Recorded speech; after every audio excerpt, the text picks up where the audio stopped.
get started. Um, so my name is Julia. Nice to meet everybody. I'm going to be going over a bunch of broad stroke details and more nitty-gritty details about the essay competition.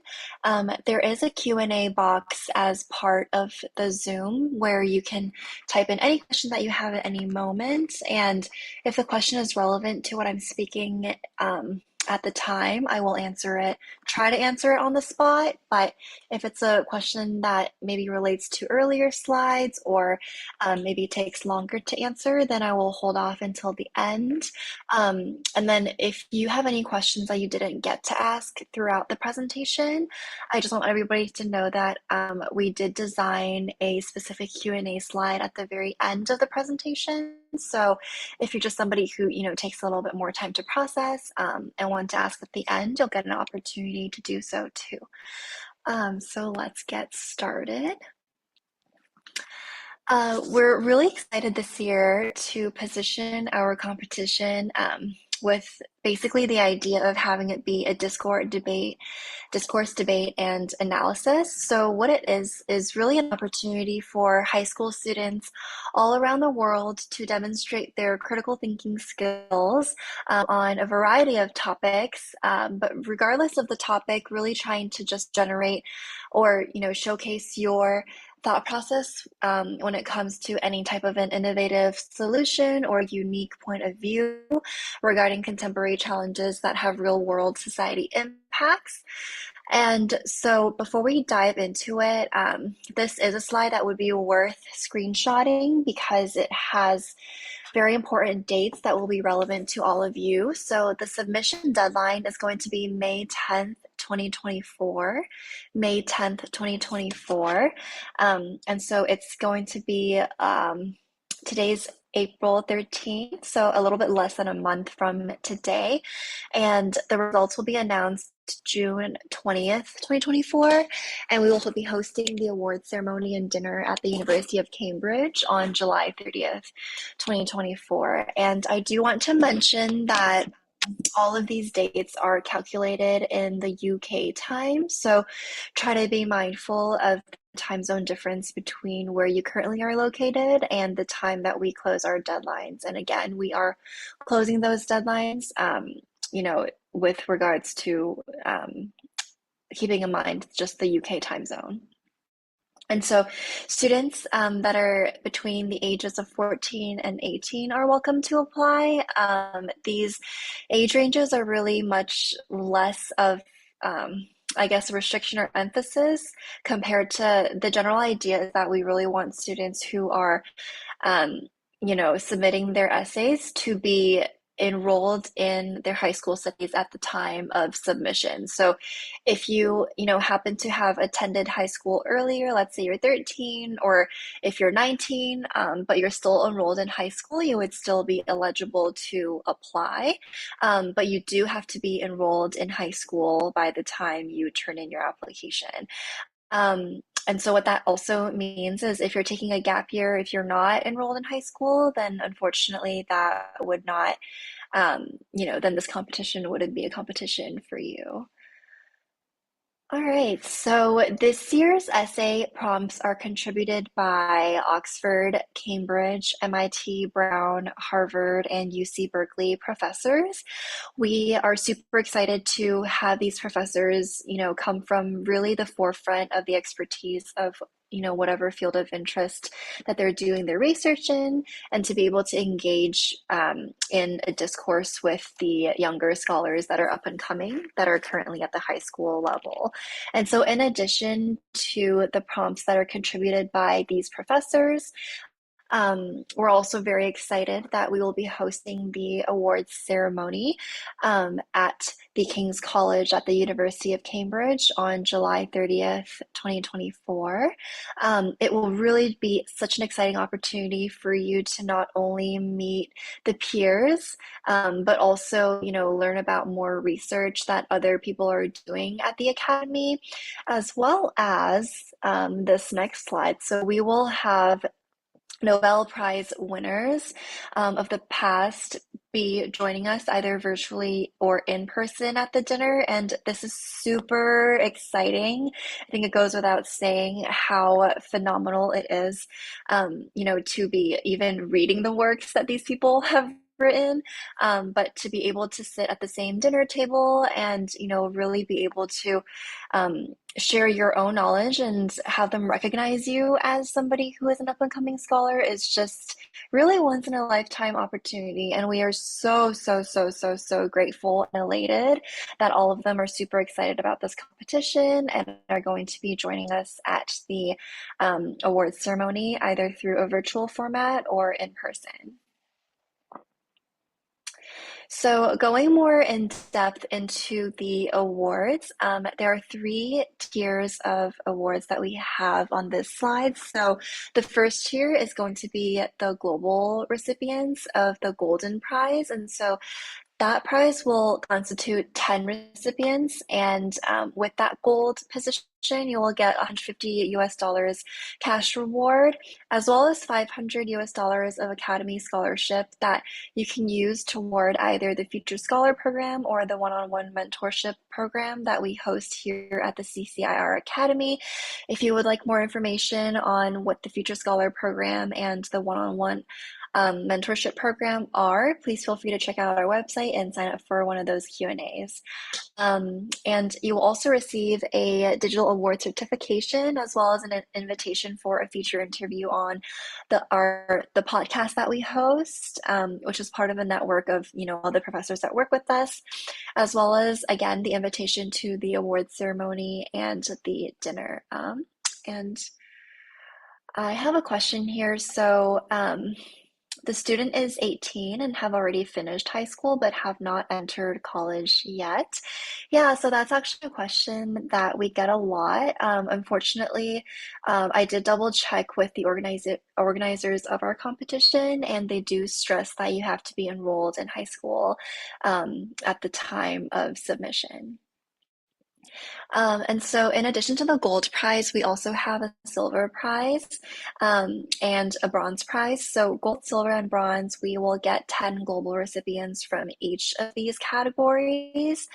And then for the people who are just about to make the bronze prize but don't make it to the bronze prize, we will gather 10% of these participants that are shortlisted and give them an honorable mention. And so those who are receiving this honorable mention will also be able to get the invitation to the award ceremony and dinner at the University of Cambridge.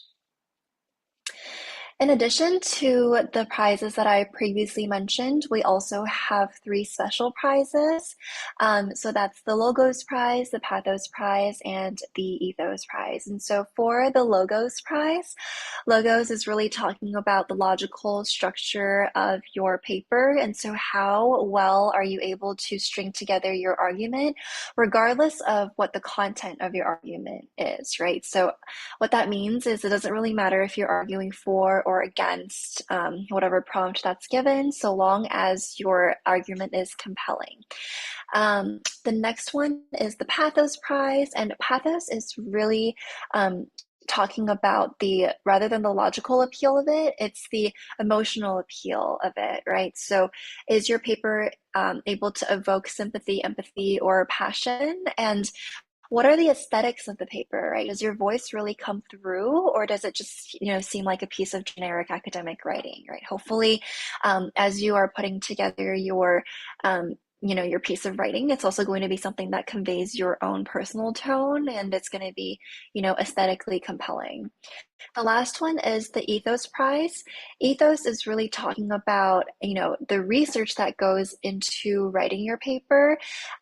This prize will be given to the paper that is the most thoroughly researched and well-grounded in the existing academic literature, right? So you might have a stance that you wish to put forward, but is your stance something that is kind of just floating in midair and something that you generated without much thought as to, what the research is already saying out there. What evidence are you using to support your argument? And if you're able to support your thesis with really, really good research, then that would be something that we're looking for when we consider you for the Ethos Prize. And so winners of the special prizes, there will be one each globally, and that winner will receive $150 of cash prize, the Academy Scholarship, the award certificate, as well as the interview invitation and the award ceremony seating. So I have a question regarding the typical number of participants in this context.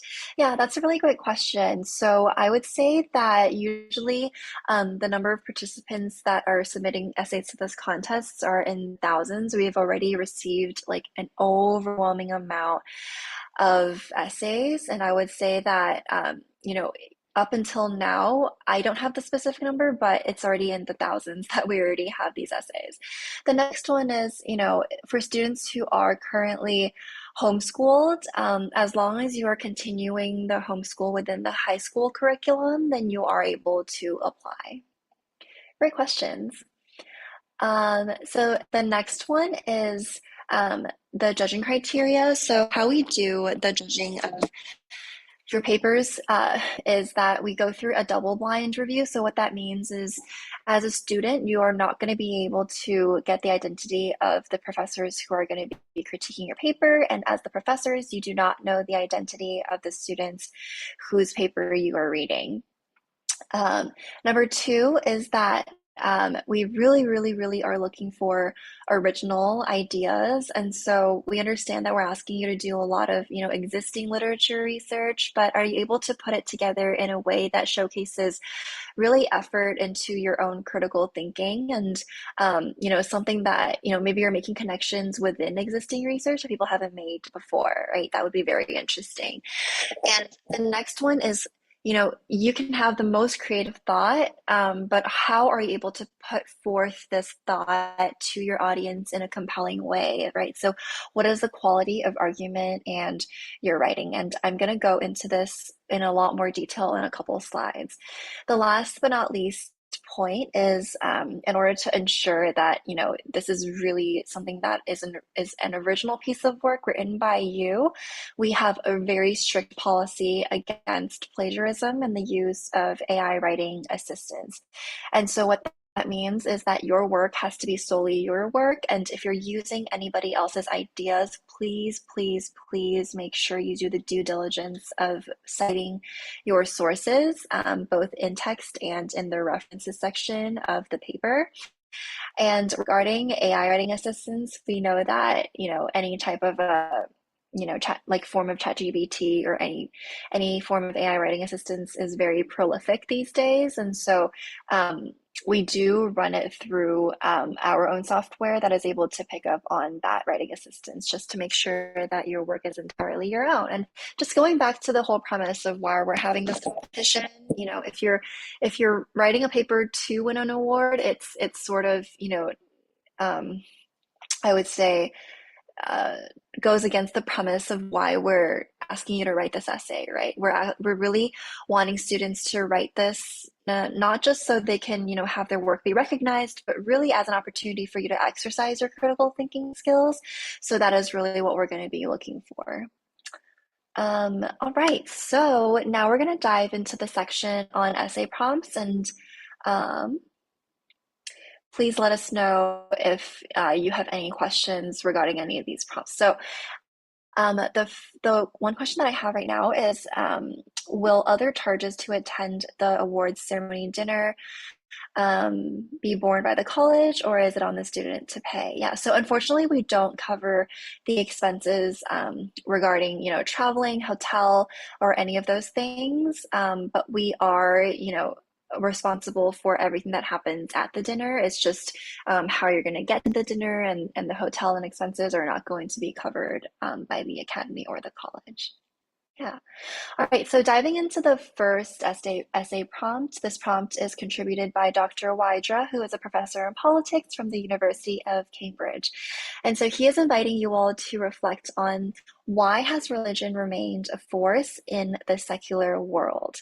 And so this the way that I like to, present these topics is really through an intersectional lens. And so what I mean by that is just because this professor is, coming from the Department of Politics and International Studies, or just because he's asking a question relating to religion, doesn't mean that your answer to this prompt has to be confined within the lens of religion and politics, right? So for example, if you want to talk about it from an economics perspective, if you want to talk about it, excuse me, via a psychological perspective, if you want to talk about it versus via a historical or anthropological lens, all of these things are possible.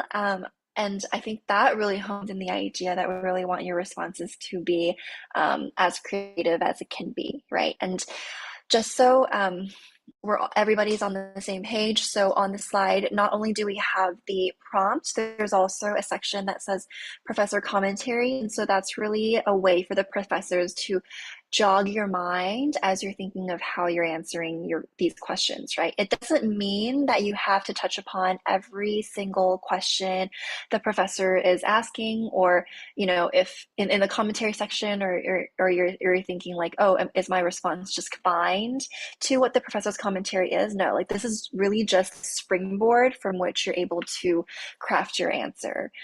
And then in addition to the professor commentary to help jog your thoughts, there's also the recommended reading list, which we don't show on this slide, but is in full detail on our website.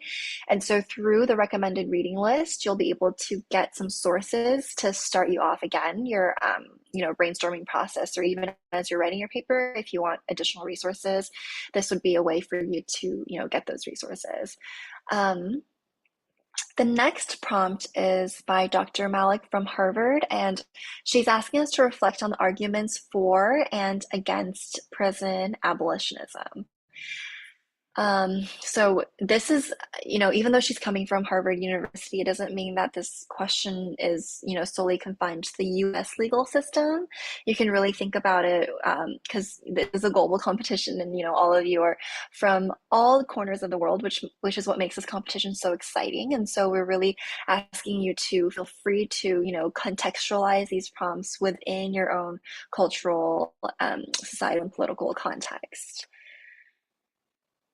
The next prompt is contributed by Dr. Fendel from the University of Oxford. And so she is coming from a linguistics perspective and thinking about how in school we are taught to speak and write properly, but what does properly even mean, right? So does the idea of a proper language play a role in maintaining class distinctions and oppressing marginalized groups, right? So what does it mean to speak with an accent? What does it mean to speak in a dialect? As opposed to the formal language? How does that sustain class differences, right? And so, if so, should we abandon the idea of linguistic propriety or somehow reconceptualize it, right? So again, you can see how this question that has a lot to do with how we speak also speaks to, the socio differences, political differences, economic differences that society may have. And we have an additional question here. So do I suggest to read and use every item? No. Like, by all means, this is just completely a free resource for you to use, but by no means do you have to read and use every or even any item on the recommended reading list. It's really just a way for professors to help you to jog your thoughts. The next question is it recommended to include the sources, or is it okay to approach it in a different way? Yeah, so these sources really are just an invite to you, or if you're really having trouble, thinking, or just want some ideas, you can definitely use them, but by all means, you don't have to use them at all, and, introduce your own sources. There is definitely no penalizing for not using anything on the reading list. It's not a requirement at all. The next question is, for the essay prompts, can we choose to argue for both sides and take a middle ground perspective? Yeah, by all means, right? So it really is, I think, for the beauty of all of these prompts is that there's so much nuance in it. And so for every argument, there's probably going to be a counter argument. And so if you feel strongly about taking a middle ground perspective, by all means do so. I think a lot of times what we're looking for is not necessarily what you're arguing, but more so how you're arguing what you're arguing. right? I hope that makes sense. And the last one is the prompt for linguistics is quite long. So can you decide on your own title? Yes. So for the title of your paper, you can title it, whatever it is, so long as it's a, good conceptual, like a good conceptualization of what the prompt is asking for it to be. So you don't have to, type the whole thing if you don't want to. Great questions. All right, so Dr. Tarounds from MIT is asking, does the principle of reduce, reuse, recycle actually contribute to reducing global waste? Or is it just a myth that distracts from the real issues of overproduction and overconsumption? And so, should developing countries be held to the same environmental standards as developed countries, despite their different stages of industrialization and economic needs? So, this even has to do with international policy, right? Or even the global landscape as it comes to the different paces of development and even historical contexts, right? So, developed countries were once developing countries, and what were their environmental policies like back then when they were developing, right? And so, what is the power dynamic? We can again, like what I'm saying right now is also not like 100% the direction you have to take. I'm just trying to get people to really start thinking about these prompts in an expansive way. All right, so some more questions. Um, does the essay have to be written in the third person with a strictly research tone, or can we use the first person? Great question. So, the general rule of thumb for academic papers are that they are written in the third person. And generally, what you can, as you get used to academic writing, generally what you're able to, convey in the first person can be actually very easily translated into the third person. But we do require it to be in a strictly academic tone. Yeah. What do I do?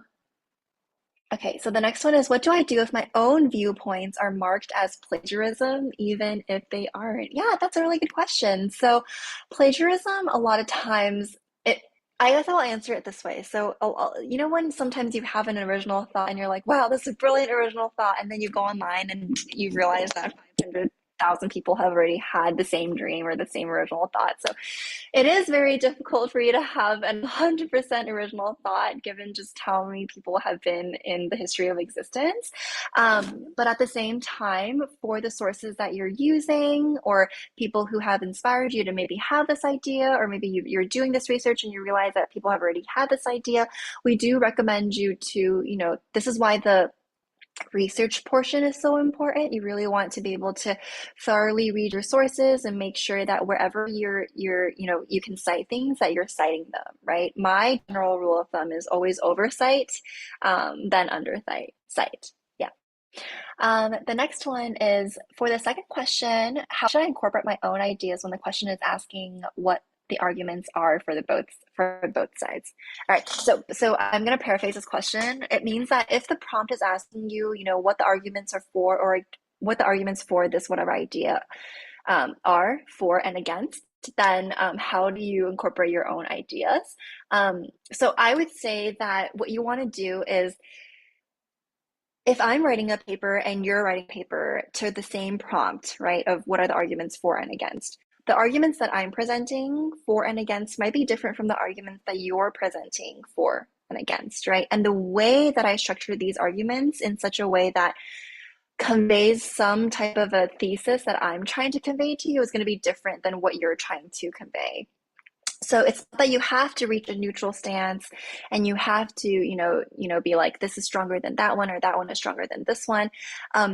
But what the prompt is asking you to do is really formulate a very comprehensive overview of what is already existing in the field, and then maybe, coming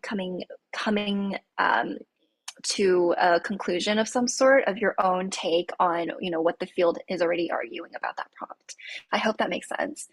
All right, the next question is, can I use footnotes instead of in-text citations? Hold on to that question because I'm going to answer that one when we talk a little bit more about citations.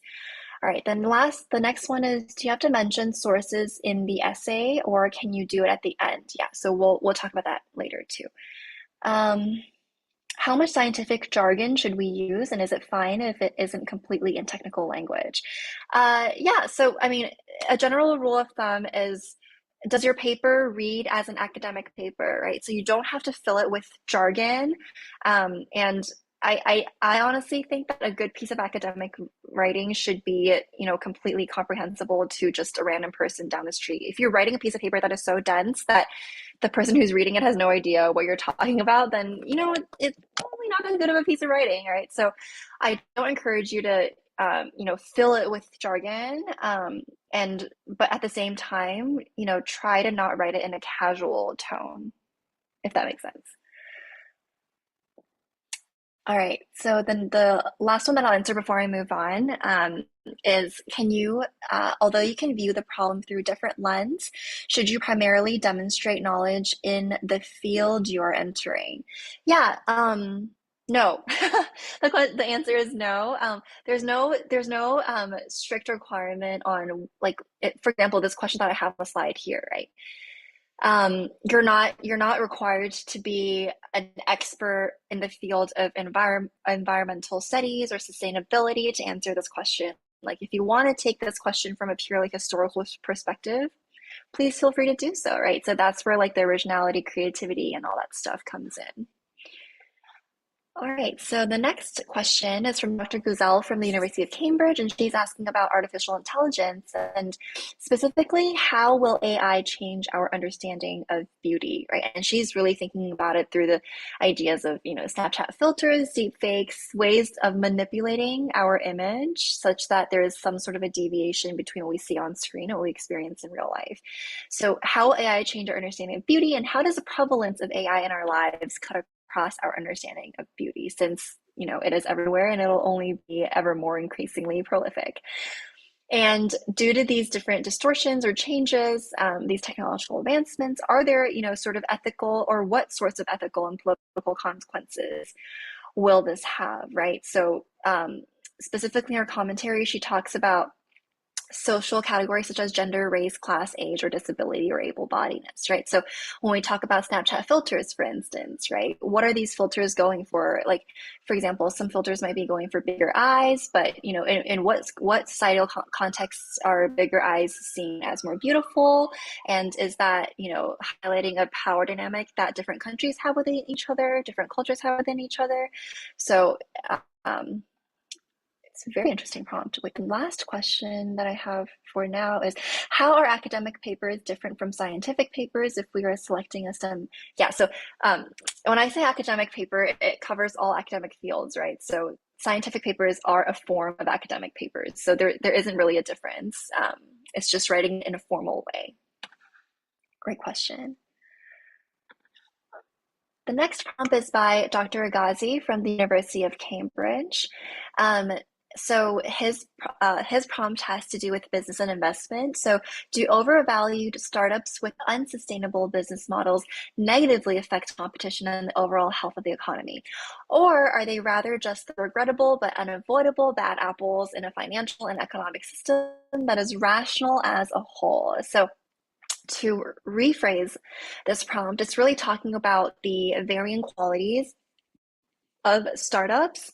And in startup culture, especially in the Silicon Valley, or really everybody has an entrepreneurial eye and a vision, right? But a lot of times there might be differences in the quality of the ideas or the execution of what they're trying to put forth.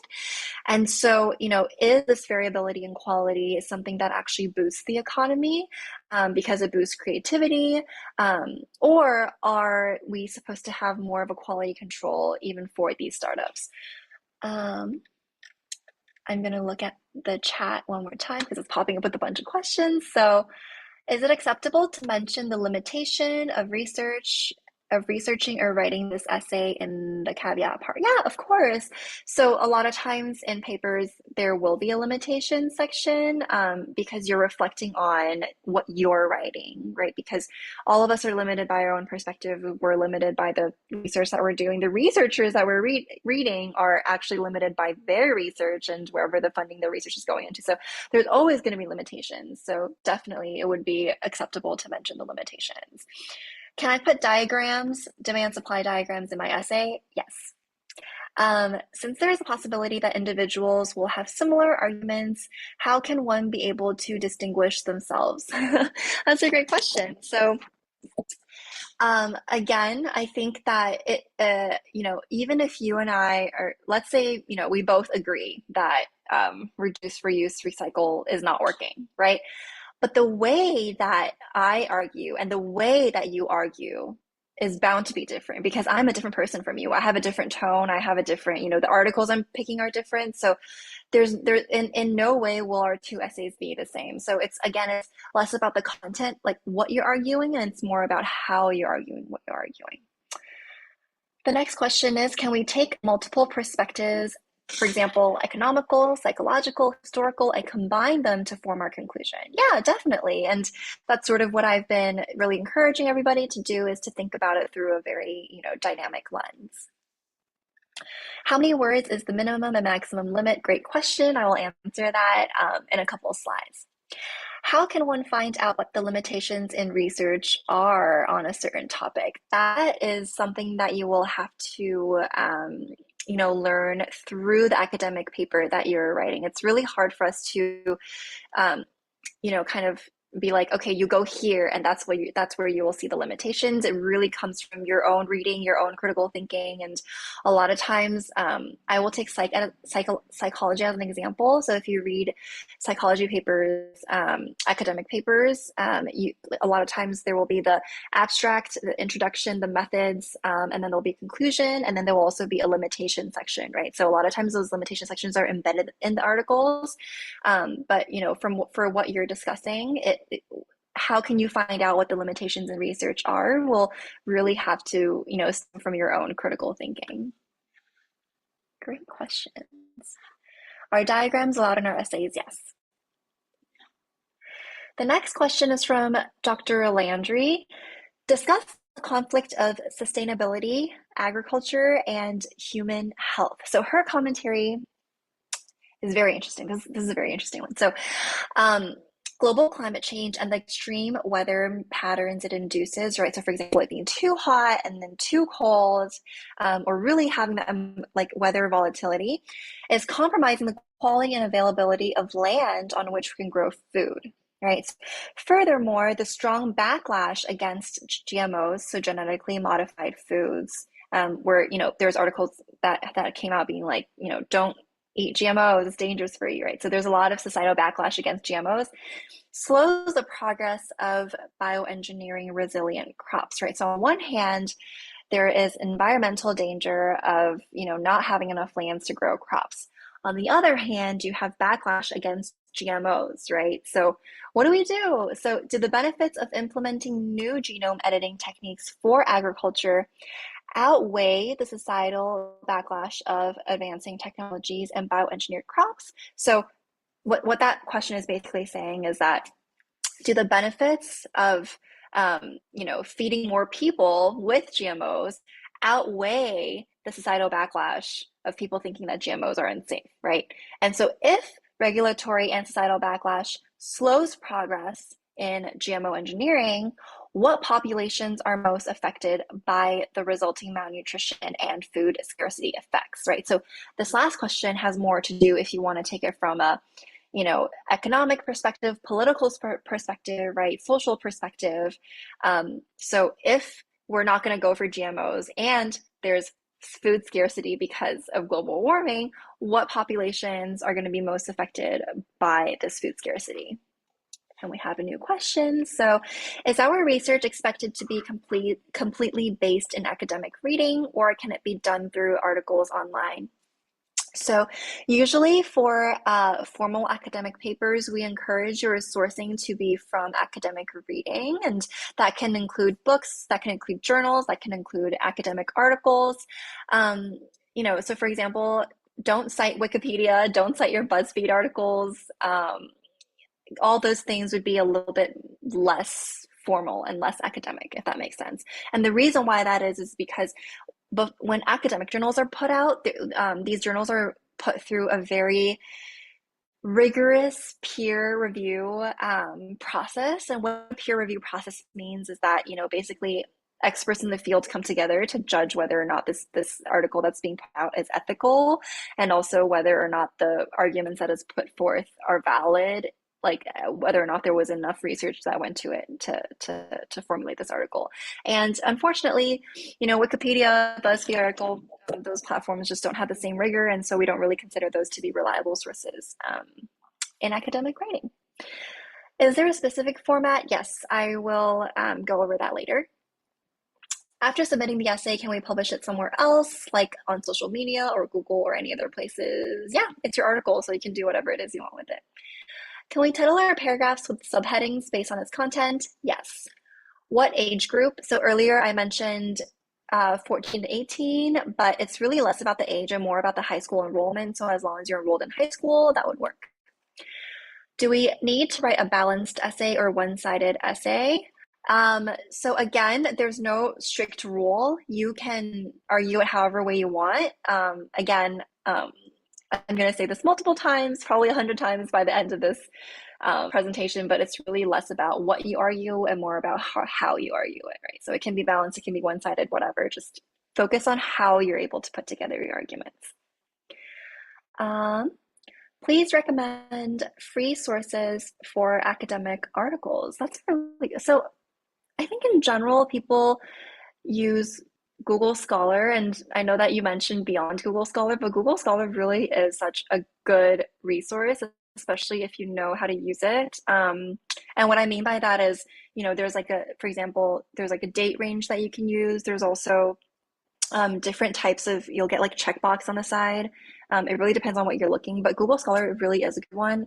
Science Direct, although I'm not sure if Science Direct is free, but Science Direct has a lot of articles. JSTOR also has a lot of really good articles. WorldCat has a lot of articles. Yeah. And I wonder if, if you're not enrolled in homeschooling, if you're enrolled in a local high school, whether or not your local high school might be able to, their library might be able to help you with that. Because I know that for a lot of high schools, their library system allows them to have free access to, let's say, WorldCat, JSTOR, or something like that. But if you really can't find any other free resources, I think Google Scholar is definitely the one to go. Yeah. The next one is a YouTube video can be accepted as a reference. So I guess I'm going to put it this way. If you're using a YouTube video or a BuzzFeed article or whatever, like as a way to hook your audience into, how interesting your article is, yeah, maybe you can do that. But if you're saying like, okay, like I believe this and it's because this YouTube video said this, then I would discourage you from doing that just because it's not a formal academic source. Hope that helps. Does a competition have a preference for American versus British spelling? That's a very good question. I don't believe so.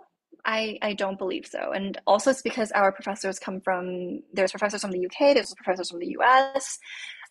So even though we are a UK organization, I don't think there's a specific preference for it. Can we build our essays with academic research? Yeah, of course. That's what we're asking all of our students to do, is to really do their due diligence with academic research. With regards to the format, I'm going to talk about it a little bit later. Are there statistics on the website, but not academic papers considered more? Oh, interesting. You can. I'm not. So if I'm understanding this, if I'm understanding this question correctly, it's asking whether or not we can tell if there's statistics that will tell us how academic this paper is. We're not going to be judging you through a machine that's going to give us, this paper is, 62% academic. It's not like that. So I'm going to say no. We don't use statistics on the website to judge your papers. Yes, we do allow pictures and diagrams in the essays. And the subtitles would probably not count as word count. Is there a certain date range you recommend to use when searching for papers? not less than 5 years ago. Yeah. So a general rule of thumb is the paper should probably, if you're citing a theory, right, that like if you're talking if approaching it from a philosophical perspective, and the philosopher has unfortunately already passed away and they lived in the 1910s, then yeah, you can still cite that. But if you're trying to cite like a finding, study finding, right, of like of brain functioning and the neural correlates of something, then the academic paper should probably be within a 10-year range, right? And if you want to be really good about it, a 5-year range would be better. So the more recent, the better. But if you can find a paper that's more recent, try not to find a paper that's less recent, if that makes sense. But the 10-year is probably like my general rule of thumb. When a student submits an essay, should she add an abstract as well? You're not required to add an abstract at all. No, you don't have to add an abstract. How will we include other pieces, or is there any better way to do it? So I'm not going to answer this question because I think it would be overstepping my boundaries to give you specific verbatim advice on how to write your paper. I would encourage you to read more academic papers and observe the ways that people incorporate their own sources. Yeah. Can you recommend a reliable free plagiarism checker? I know that for a lot of schools they use turnitin.com, but I'm actually not sure. But that might be a question that you might just want to type into Google what a like free plagiarism checker. But I will say it's very unfortunate, but everything is capitalized these days, so free resources are hard to find. But I do think Turnitin is the only one that comes to my mind right now, although I'm not sure if it's free. Is there any specific date range for the sources? Yeah, so earlier I mentioned if it's like a scientific academic paper, probably 10 years, but the most recent, the better. But if you're citing a theory from like if you're just citing like a philosopher and they said something in the early 1930s, then that's fine. Can a TED Talk be a good source? Yeah, I mean, again, you can use that as just a way to introduce your audience to your paper, but I wouldn't recommend it again for supporting your paper. What is qualified as an academic reading? Are websites like Britannica considered academically reputable? Yeah, Britannica definitely is. Although I don't know if it's free. I think the last time I checked, it was probably not free. JSTOR also works. Yeah. How many different sources are we normally expected to reference? There's no upper limit, bottom limit, or even an average. It really depends on how you decide to structure your argument. Yeah. Can music and online individual posts of a particular experience be a reference? Sadly, no. Um, just because, I think anecdotal evidence, unfortunately, in the scientific system that we, are using today, we wouldn't be considered empirical evidence. It would just be anecdotal, yeah. So I'm going to say no to that. Can I include my societal perspectives of my life in my essays? Yes, although I mean, you're not writing the essay from a first person perspective, so you can include your observations, but try to do so in a third person way. Yeah. Are there essay examples from previous winners? Yeah. So once you launch an application to turn in your essay, you're actually going to get a link to a resource that we are providing you with a sample essay from the winning essay of last year. And that essay is actually annotated for your reference, just so you guys can see why that essay was a good essay.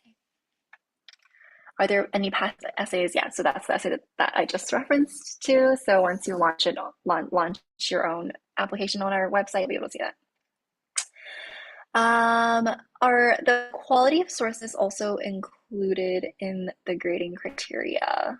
So I would say yeah. If you're citing like YouTube videos, TikToks, BuzzFeed articles, all that stuff, then I don't know how compelling your paper would be, right? So it's not that the sources are graded, but it's just that it factors into how compelling your argument is.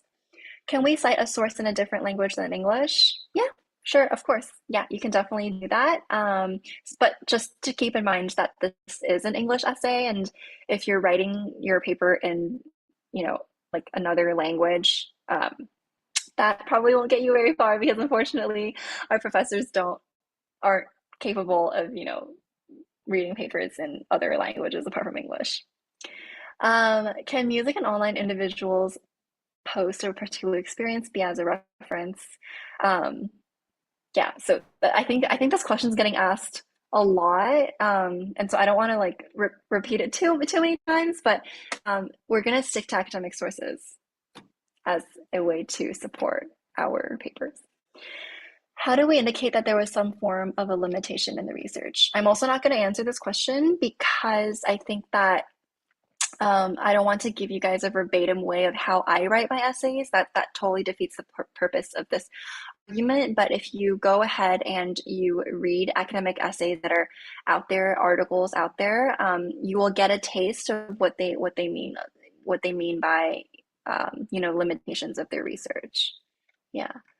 Um, where do I start with the writing process? How do I start writing? So, I mean, it's literally starts with the prompt, starts with the professor commentary, and then if you really have trouble starting, that's where the reading list comes in, right? So use that as a springboard. How long? How long the time? So if I'm understanding this question correctly, um, it's how elaborate a thesis should be. Um, Yeah, I mean, I'm gonna hold off on that. I'll answer the question regarding the thesis in a couple slides too. Yeah. Can we use our own sources, as in conduct our own study? Um, hmm. So again, I think that because um, the articles that are already out there, the research that people have done, are funded by very professional labs, and they do their really like due diligence in terms of the validity of their data. The stuff that they put forth in their article will be seen as more valid as compared to what you do in your own study. Um, so I would actually discourage you from using your own sources. Can you cite older research data and talk about change over time? Yes. Could you please finish all your statement first?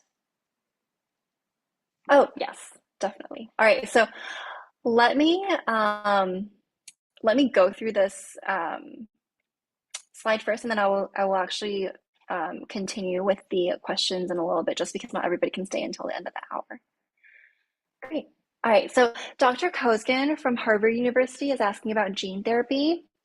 So gene therapy is a medical approach that treats or prevents diseases by correcting the underlying genetic problem, right? So gene editing. So is gene therapy better than traditional medicines? And you can understand traditional medicines in the context of your own culture, right? So in Chinese culture, that might be traditional Chinese medicine. There might be other alternative medicines in your own culture. So, or even, Western medicine is also considered traditional medicine, right? Compared to gene therapy. So what are the pros and cons of using gene therapy as a medicine, and is gene therapy justifiable? So relating to the ethics of it, who is able to access gene therapy? If it costs a lot, does that perpetuate class differences where rich people are able to have better access to health and better health outcomes compared to people who aren't able to, get that resource? So a lot of ethical dilemmas. Biotechnology from Dr. Yojima from Brown. She's asking about IVG. And so in the future, there's a possibility of utilizing cells from various parts of the body to create germ cells known as gametes. And this innovative process called IVG opens up the potential for producing babies using cells sourced from muscle, liver, or blood. Scientists can construct embryos, eggs, and sperm from induced pluripotent stem cells. This technology may open up many applications, since in theory, anyone can make biological babies or clones independent of their gender or age using their somatic cells. So should we move forward with IVG further, given that this technology, drastically changes the field of reproduction? So the question again is, who gets access to IVG? Is IVG ethical if not everybody has access to IVG? And, what type of world will we face in the end if this technology is unleashed into the world? And what types of regulations are critical for human beings to make appropriate use of this technology, right? So really into the ethics. There's also, again, whatever perspective you want to take it from, but just off the top of my head, I can think of, economics, politics, society, psychology, even. Yeah.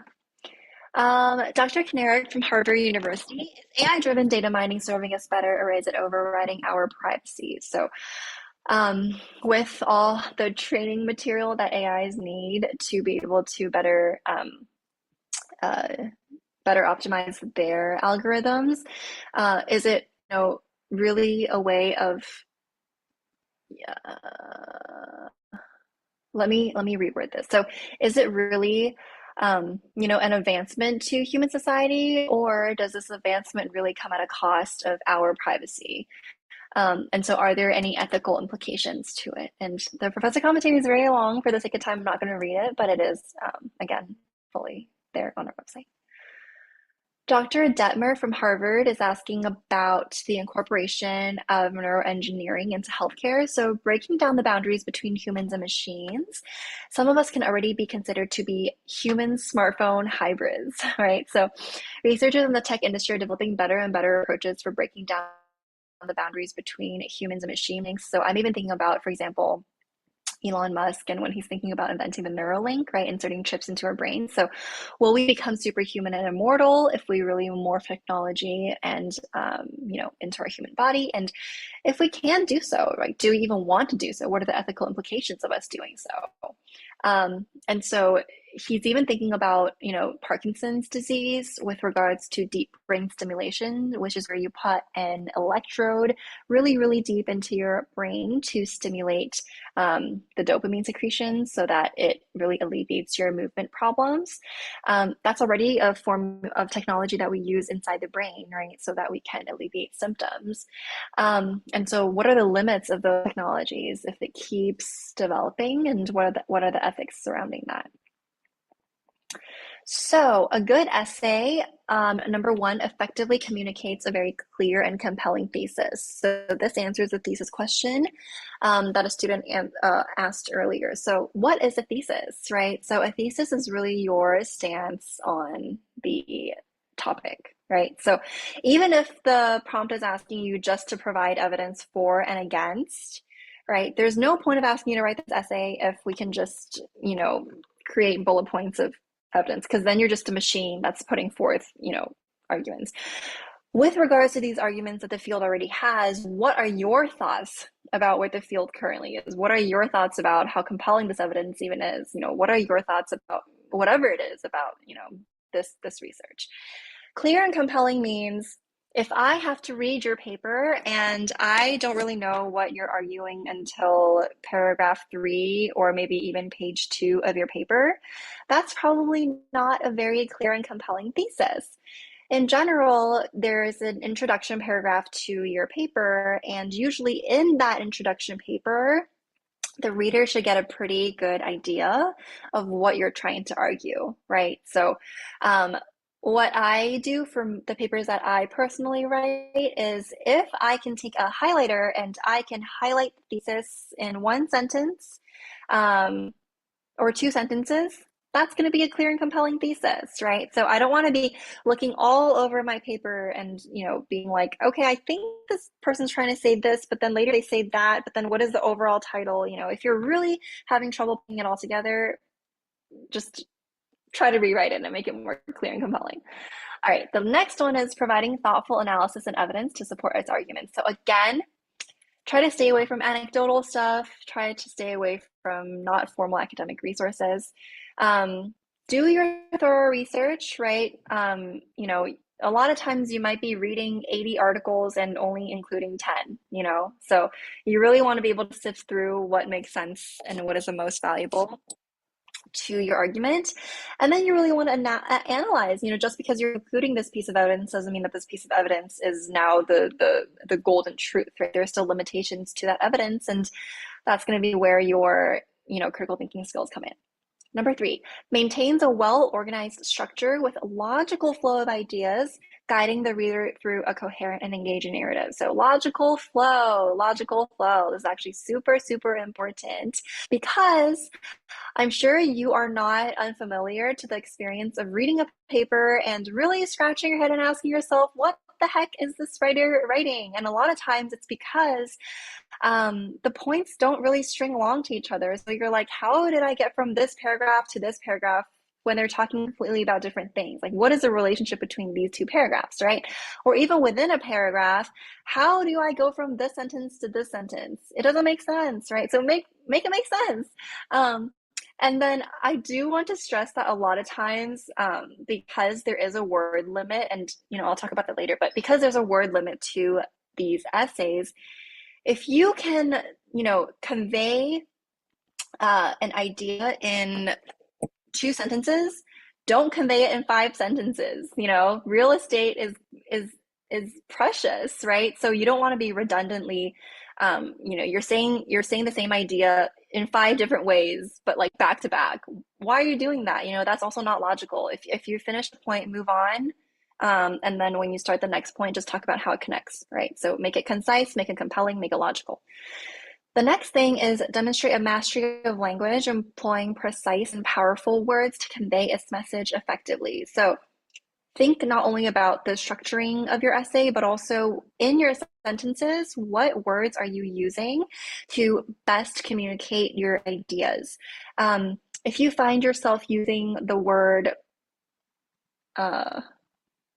however 5 times in the same paragraph, like however this is however this, however this, however, that's probably not a good sign. You probably want to switch it up a little bit, just so that you make sure that you're really using the best form of the word to convey your ideas. And the last one is try to leave a lasting impression by offering insightful conclusions that reflect on the broader significance of the topic, right? So you're writing a paper about politics, right? Why should I, as someone who doesn't care about politics, care about your paper, right? I do care about politics. This is just an example. Why should, I don't know, your parents, your teacher, your friend, your neighbor, if you gave your paper to them and they're reading and yawning, right? That's probably a sign that, it should probably give you, the urge to make it more relevant to the lives of real people. So what is the societal implication of it? Why should anybody even care about what you're writing, right? So what is the broader significance of the topic that extends beyond just the scope of what you're trying to argue? All right. The next one is what we're looking for. So again, quality of argument and writing. Again, it's not about what you're arguing, but how you're arguing, what you're arguing. So again, well-researched, well-structured, and the overall flow and engagement has to be coherent. The next one, original and interesting ideas. So what I said before with regards to the questions that are also being asked, can you address it from multiple perspectives? Can you, focus on this perspective, but really go in depth and just, use your own tone and stuff like that? Yeah, definitely. Just as long as it's original and as long as it's interesting. And then the last thing is formatting, structure, and presentation, which actually will bring me to this next slide. So the question about word limit earlier that I didn't answer, this essay has a 2,000 word limit. This word count does not include footnotes, bibliography, right? And it's word count. So because we're counting for words, we're not going to include anything that's part of the diagram, okay? And usually if there's a diagram and you have a little description of the diagram, usually that's not counted, but if you make the description of a diagram like, a paragraph, then yes, we will count it. If you're really freaked out about it, maybe you can embed the description of the diagram like in the image, like, when you have like an Excel chart and, on the bottom, maybe you can type something. So just try to make it short and to the point. The description of your image should not be so long that it becomes its own idea. The next one is please use a consistent font format and set the line spacing to 1.5. Consistent font format means we are not asking you to stick straight to a font that we decide, although traditionally academic papers will use Times New Roman font.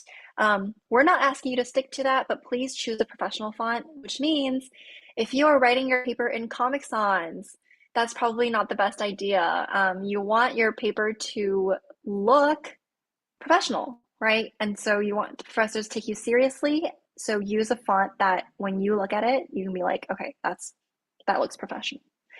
And if you have, a hard time deciding, I would always go for Times New Roman, 12 font size. Line spacing 1.5. So all submissions, again, will be routed through plagiarism and AI checkers. With regards to the formatting questions that were asked earlier that I didn't respond to, we are requiring all students to submit their essays in MLA8 format. On more details for what that means, I'm not going to go over it in this presentation, but if you go to Purdue OWL, literally open up Google and type in Purdue OWL, Google or Bing or whatever search engine you use. So Purdue is spelled Purdue. Owl is the bird, OWL, Purdue OWL. And then type in Purdue OWL MLA8 format. You'll get a very comprehensive guide on practically all the different types of ways to cite an academic paper, and more specifically, it'll give you the MLA8 format. And it will give you guidance on how to do the title, how to do the reference page, how to do footnotes, how to do the in-text citations. So please turn to that resource, and then you can always just use other resources that maybe you have to learn a little bit more about what MLA8 means. The last one is that essay has to be submitted in PDF format. In the PDF, please, please, please, and I cannot stress this enough, remove your name, affiliation, or any personal information. And this is because if we rewind to the very beginning of the presentation, I mentioned that all of our papers will be judged via a double-blind review, so you don't want the professors to know your identity in any way, just to ensure fairness. So don't have your name, affiliation, or any personal information. And then some students will ask, well, if there's no identifying information, how will they know, who won the competition, right? So we will know. And that's because when you submit your essay, you're submitting it through your own account. And so the essay will be linked to the account, but the people who are actually judging the papers will not know. So again, 2 points to stress are: number one, sole authorship. So this essay you submit must be entirely your own work. I get questions sometimes. So can I talk to my teacher about brainstorming? Yes. Can I talk to, some people have a writing coach, like my writing coach, about brainstorming? Yes. But you are not allowed to actually physically write this paper with other people, right? Like collaboration with others, like, okay, you write this section, I write this section, or just if this idea genuinely is an idea that someone else came up with, that you probably shouldn't use that. You're supposed to use your own ideas. And I really hate talking about this because it just feels like sometimes the questions are more about like, how do I get around it? And, still how do I get around the rules and still, pass the sole authorship? I think I just really encourage everyone to think about it from the perspective of, why are we having a competition? It's really about you as a student, you as an individual, you as an up-and-coming scholar, and how you think about the resources that are already out there. What is your perspective? What do you care about? And that is the really the heart of our competition. And so I think that's why we have, all of these nitty-gritty rules. So it should be yours. So you're allowed to seek advice and discuss topics, but no one else should be involved in the actual writing of the essay. All right. So the last one is, we get a lot of students were super enthusiastic about the competition, but unfortunately, every participant is only allowed to submit one essay. And I don't mean one essay for each topic that I just went over. I mean one participant, one essay across all questions, right? So to pick one prompt that I just went over. So one participant, one essay for this one competition, right? Now let's get to the Q&A. But before I really dive into the Q&A, I do want to say that we have our email down here in case you have any questions regarding the competition that I didn't get to answer today. And these are the dates that are going to be super important for you to screenshot. So for those of you who can't stay any longer, I wish you the best of luck. And please feel free to reach out for any additional questions.